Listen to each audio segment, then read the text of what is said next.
بسم اللہ الرحمن الرحیم اللہم صلی علی محمد وعلی آل محمد وبارک وسلم وصلی علیہ۔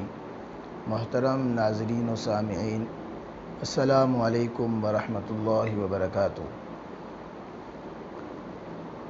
5 قسم کے آدمی وہ اللہ تعالیٰ کی ذمہ داری میں آ جاتے ہیں۔ جیسے ایک چھوٹا بچہ اپنے والد کی، باپ کی ذمہ داری میں ہوتا ہے، وہ اس کی ضرورتوں کا خیال رکھتا ہے، اس کی ہر اچھائی برائی، اس کی خوشی غمی اور اس کی ساری ضرورتوں کا وہ کفیل ہوتا ہے۔ ایسے ہی ایک مسلمان بندہ، ایک مومن بندہ جب وہ کچھ ایسے اعمال کرتا ہے جو اللہ کے رسول صلی اللہ علیہ وسلم نے بتائے ہیں، ان اعمال کی پابندی کرتا ہے، تو وہ اس بچے کی طرح جو اپنے باپ کی کفالت میں ہوتا ہے، یہ عمل کرنے والے بندے بھی اپنے رب کی کفالت میں چلے جاتے ہیں۔ حضرت معاذ بن جبل رضی اللہ تعالی عنہ سے روایت ہے، رسول پاک صلی اللہ علیہ وسلم نے فرمایا، 5 عمل کرنے والے انسان وہ اللہ تعالیٰ کی ذمہ داری میں آ جاتے ہیں۔ ان میں سب سے پہلا عمل وہ شخص جو اقامت دین کے لیے، دین کی سربلندی کے لیے اللہ کے راستے میں نکلتا ہے۔ مجاہد فی سبیل اللہ کا کلمہ بلند ہو جائے، اللہ کے رسول کی بات ساری دنیا میں پہنچ جائے، چاہے وہ قلم کی صورت میں، تلوار کے ذریعے سے، اپنے قول اور اپنے گفتار کے ذریعے سے اس پیغام کو ساری دنیا میں پہنچانے کی فکر کرے، ساری دنیا میں پہنچائے، دین کو پھیلائے، وہ آدمی اللہ کے ذمے میں آ جاتا ہے، وہ اللہ تعالیٰ کی ذمہ داری میں آ جاتا ہے۔ اللہ تعالیٰ اس کی ضرورتوں کا، اس کی حاجتوں کا کفیل بن جاتا ہے۔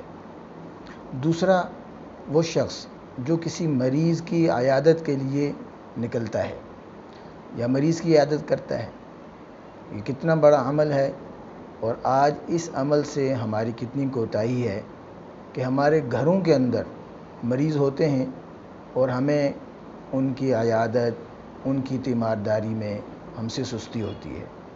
بیوی بیمار ہے، خامند کو پرواہ نہیں ہوتی، بچہ بیمار ہے اور باپ کے پاس اس کے علاج کے لیے، اس کے عیادت کے لیے، اس کے پاس بیٹھ کے میٹھا بولنے کے لیے وقت نہیں ہے۔ تو یہ ایسا عمل یعنی ہمارے معاشرے کے اندر اس میں بھی بڑی کوتاہی ہے۔ یہ دوسرا عمل ایسا ہے کہ مریض کی عیادت کرنے والا بھی یہ اللہ تعالیٰ کی ذمہ داری میں آ جاتا ہے۔ تیسرا عمل صبح و شام مسجد میں وقت گزارنے والا، مسجد کے اندر وقت۔ آج عام عوام کے اندر یہ چیز بہت اس میں کوتاہی ہے کہ سب سے آخر میں مسجد میں جائیں اور سب سے پہلے مسجد سے باہر نکلیں، حالانکہ صبح و شام کے اوقات ایسے ہیں جن کی زیادہ فضیلت آئی ہے۔ بہت اچھے اور خوش نصیب ہیں وہ لوگ جو فجر کی نماز کے بعد اشراق تک، ایسے ہی مغرب کی نماز کے بعد نوافل پڑھتے ہیں، اوابین کے نوافل پڑھتے ہیں، ذکر اذکار کرتے ہیں۔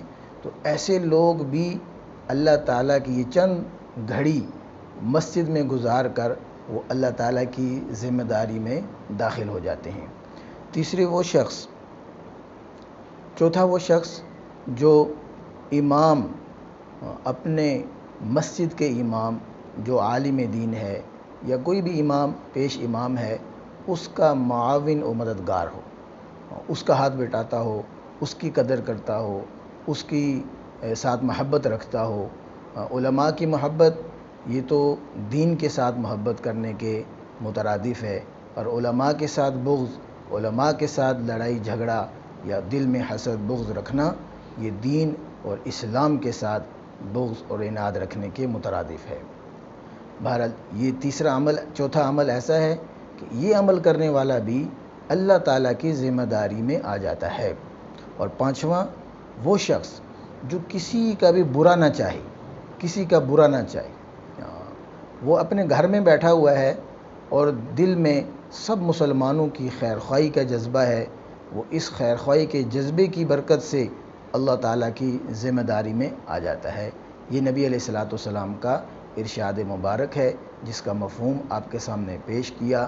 اللہ تعالیٰ سے دعا ہے اللہ تعالیٰ ہمیں ان پانچوں باتوں کے اوپر پابندی کر کے اپنی ذمہ داری کا